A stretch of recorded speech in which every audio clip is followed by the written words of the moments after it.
Always been ready for an election because IBC is an institution.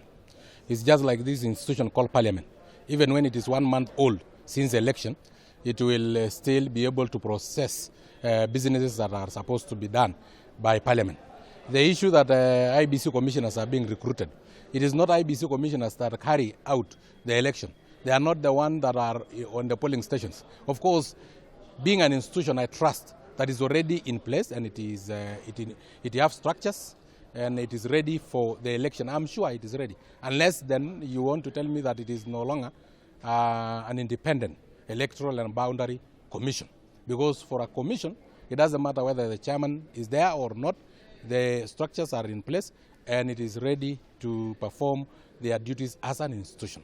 But of course, we will have a lot of complaints because in the past we have been having a professional rejecter who always reject the outcome of the election. It doesn't matter who actually is the chairman. It doesn't matter who are the commissioners. Because you remember we had the issue of Kivuitu. We chased him so that we can massage the ego of one particular individual with a single denominator of violence in Kenya. And then again, we chased Isaac Hassan to massage the same ego of the single denominator of violence. And then again, we were almost chasing Chebukati. Chiloba is home. You know, this is an institution. I am sure that perfectly well it is prepared for the election. And what we need is now to ask all the contestants that there must always be a winner and a loser. Just like in 2002 when there was a loser called Uhuru Muigai Kenyatta. And a loser was the president under a very old constitution by the name, the late Daniel Arap Moi. But he accepted, as a statement, he accepted the outcome of the election despite the fact that he had all the state machineries. Uhuru had all the backing of deep state and system. But he said, for the sake of Kenyans, I accept the outcome of the election, and he waited for his term. He have won. So the issue of IBC is not there. It is us politicians who are the problem. But going back, of course, last month we did see Chebukati himself coming out and saying that, you know what, IBC is not ready, it's actually underfunded. At the moment, we don't even have funds to actually get to do this particular election. Now we're looking 13 months, less than 13 months into the general election. How prepared will we be so that we don't end up blaming the IBC? I'm a member of parliament, my friend. We are the ones who allocate funds. We have allocated IBC enough funds to carry out the 2022 general election. What Chebukati was saying is that they don't have funds for a referendum or for other very funny issues. But you know, we have allocated in National Assembly here. We have allocated funds, not for a referendum.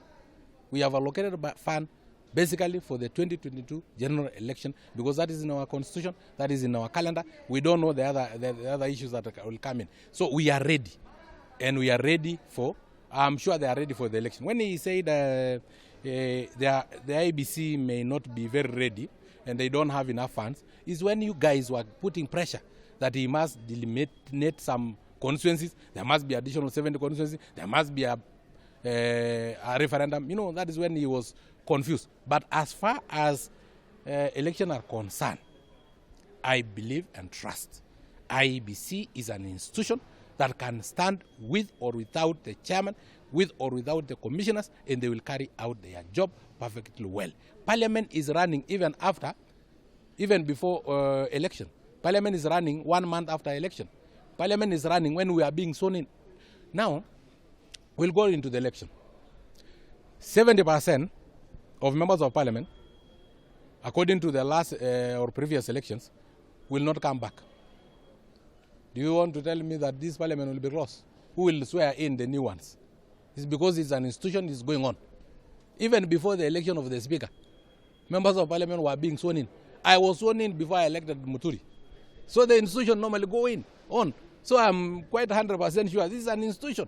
We must trust our institution and we must accept the outcome of the election, because if you are a single denominator of violence, you rejected the outcome of 1997. You reject the outcome of 2007. You reject the outcome of 2013.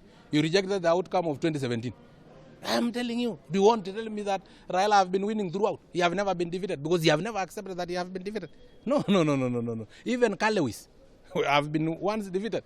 Even Rudisha accepted that there is a time that he was defeated.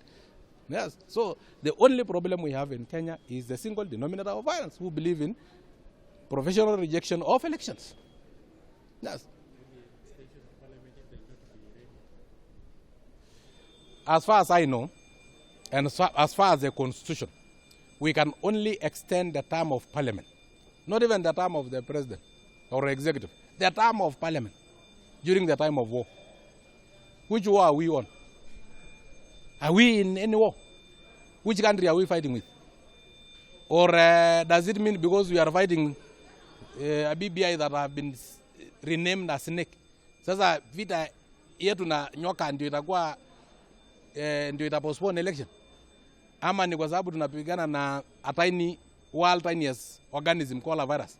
Hii hakuna kitu kama hiyo. So there is nothing like postponement of the election according to our constitution, unless we are now a banana republic that is not governed by our constitution.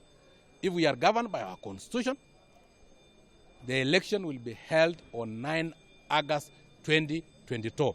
Not even an inch will be extended. And I believe my president. I know my president. I've worked with him. Uhuru Muigai Kenyatta.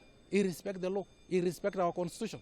I'm 100% sure. Even him is willing, he's ready, and is actually yearning for 9 August 2022 so that he can hand over the baton of leadership to the new president elected by Kenyans.